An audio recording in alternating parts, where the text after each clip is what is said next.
Bonjour à tous, aujourd'hui je vais vous parler de mon mini tour à métaux ANL MTB 3000. C'est un tour à métaux mais petit, donc dit d'établi, modèle d'établi. Commercialisé sous la marque ANL. Donc ANL c'est une marque très connue d'outils électroportatifs et d'outillage en général, c'est allemand. Par contre, il ne faut pas se faire d'illusions, cet appareil, comme tant d'autres, vient de Chine. Vous aurez après des versions différentes, des variations. Par exemple, celui-là, outre tout l'étiquetage qui est en allemand, ANL oblige, on a par exemple un moteur de 400 watts, alors que d'origine, il fait 350. C'est des petites améliorations. Alors, je ne vais pas vous faire la présentation complètement détaillée de cette machine. Vous trouvez sur le net 12 000 vidéos qui en parleront mieux que moi. Donc là, j'ai le mandrin qui est démonté. On verra pourquoi tout à l'heure.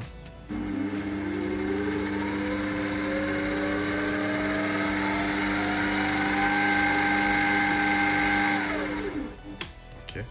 Ici, on a donc le système avec la tourelle porte-outils, plus les chariots qui permettent d'avancer, reculer, enfin, ce qui permet de faire la base du travail.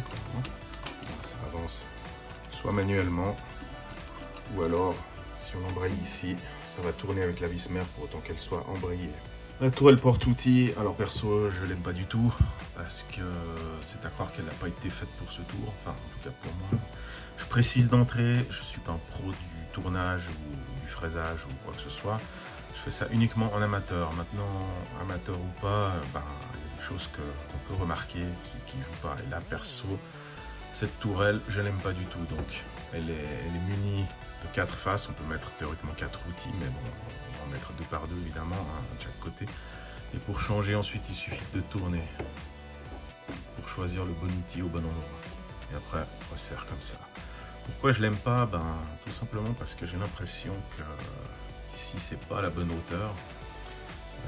Pour mettre l'outil de 10 par 10 qui est préconisé avec ce tour, l'outil tombe beaucoup trop bas. Donc je suis obligé de mettre des cales, enfin c'est des pièces de monnaie ou des rondelles que je mets en dessous pour augmenter la hauteur. Et histoire d'amener l'outil de coupe à la bonne hauteur, c'est-à-dire à l'axe de rotation. Ok, bon ça, c'est dans les projets d'être remplacé parce que c'est vraiment, j'aime pas du tout. Bon, peut-être que d'autres s'en accommodent très bien. Moi j'ai fait 2-3 travaux avec basique, 2-3 filetages, 2-3 choses comme ça, mais globalement, c'est vraiment le point noir de cette machine pour moi. Ici on a la contrepointe. Ok, là aussi on trouvera quantité d'améliorations possibles pour verrouiller au lieu de devoir tourner cet écrou là avec une clé. Certains percent un trou et mettent une manette. Il y a d'autres systèmes avec une poignée derrière qui agir là-dessus. Bon, ça c'est pas urgent, c'est une amélioration possible à faire dans le futur. Ce tour, je l'ai acheté dans un magasin de bricolage dans ma ville.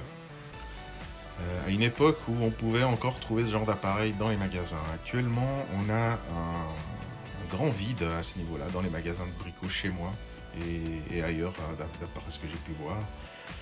Vous allez trouver tout ce que vous voulez ou presque en électroportatif, perceuse, meuleuse et autres. Par contre, pour tout ce qui est appareil d'établi, comme des tours ou des fraiseuses comme celle-là, eh ben on trouve plus rien du tout.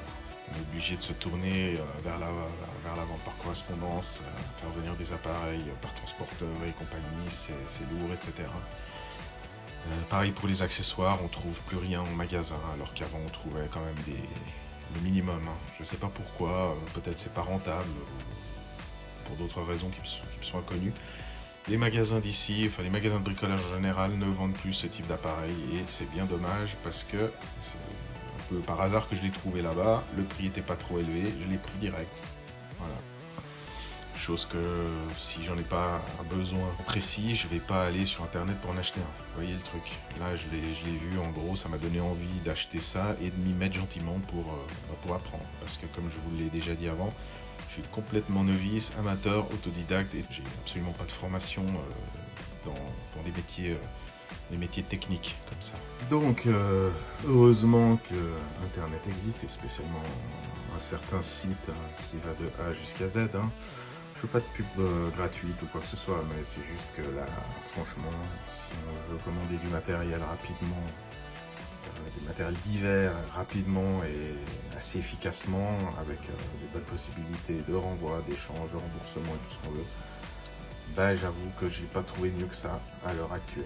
Ok. Donc, on a fait chauffer la carte de crédit et j'ai acheté 2-3 petits accessoires pour ce truc, pour l'améliorer.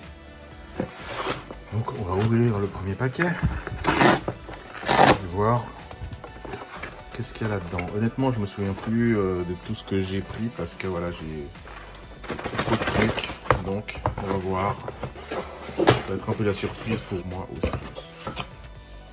Alors c'est quoi ce truc-là?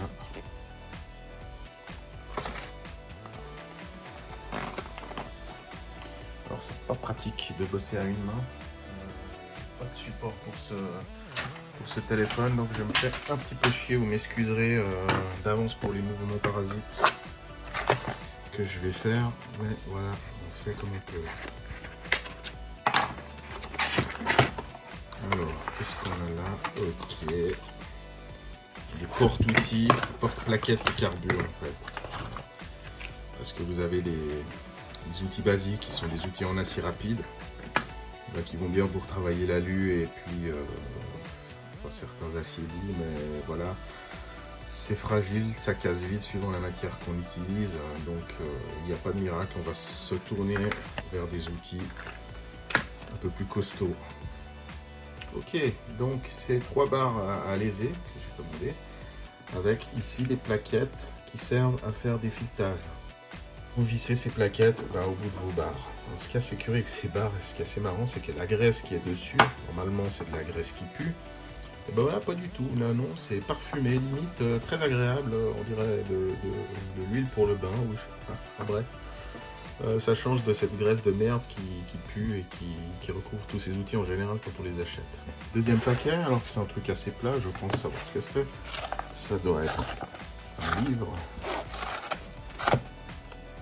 Voilà.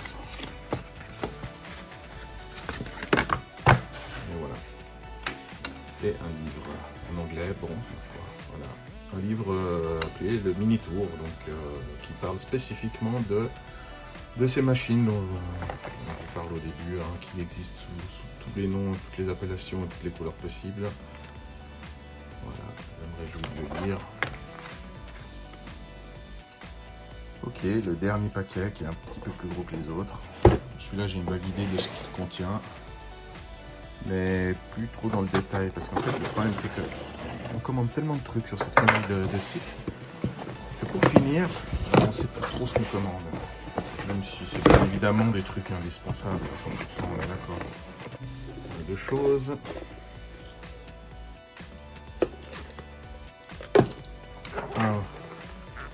Un kit de 7 porte-outils, donc à peu près le même que tout à l'heure, simplement celui-là, il ne va pas servir qu'à faire des filetages, il va servir à léser, à tronçonner, à aplanir, à couper, enfin bref, un peu tout. Donc c'est le même genre d'outillage qu'avant, c'est-à-dire vous avez une barre en acier avec un petit logement pour y visser toutes sortes de plaquettes. Donc là vous voyez on retrouve les plaquettes pour fileter, mais on a d'autres plaquettes en fonction du type de travail qu'on veut faire. On retrouve de nouveau ce scotch. On va essayer de le faire d'une main sans se couper. Hop, voilà. Et les risques que je prends.